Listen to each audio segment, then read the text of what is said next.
I remember the tall guy with the strawberry hair primarily as a bench fixture in the 1987 season, Bill Walton, so the TV told my 11-year-old self, had ankle problems and couldn't play. This guy who was there, regardless of whether he could play or not, who wasn't at home, but was there on the bench with the team, was, my dad told me, one of the most incredible guys ever to play the game. I couldn't see it, and since this was 1987, it's not like my dad could pull up YouTube clips of Walton's career at UCLA. But we can. Walton was as exceptional as his body allowed him to be. There are folks out there that just seem to have the wrong genes when it comes to their bones and their joints, and Walton was one of them. He averaged only 47 games per season, and his highest was when he was Boston's sixth man on the '86 championship team, with a reduced load that let him play 80 games. Walton loved the game. You'd have to play through as much pain as he did. Walton loved the game so much he became a joke to a cynical class of fans who couldn't hear Bill's genuine enjoyment in his work as a color commentator. To them he was a buffoon, a guy with a bit of a speech impediment who made crazy remarks that were unintentionally funny. They couldn't or wouldn't see the true joy of a guy who was happy to be there, happy to be a part of the game he loved.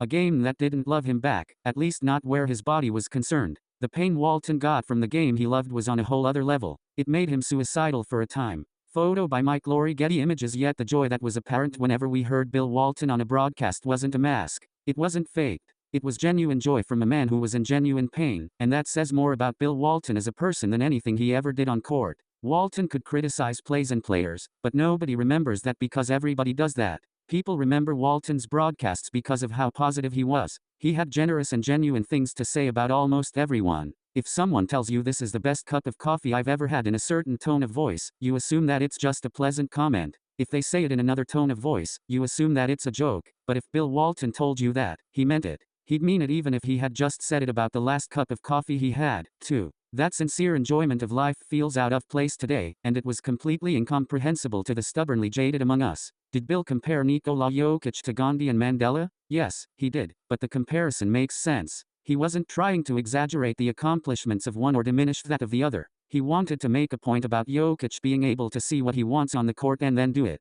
And in the midst of that comparison, he talks about happiness. It's a subject that was never far away from Walton's mind. Here was a person who wasn't defined by pain, despite its intensity. His joy was infectious, and as tributes come in from people who knew him, that is what they mention, every one of them. Not the pain, although that was something he was never afraid to talk about, but the joy. He was 71 years old, but that love of life made him younger than his years, far younger than the body that finally gave out on him. Had he lived to be 100, he would have still been a young man.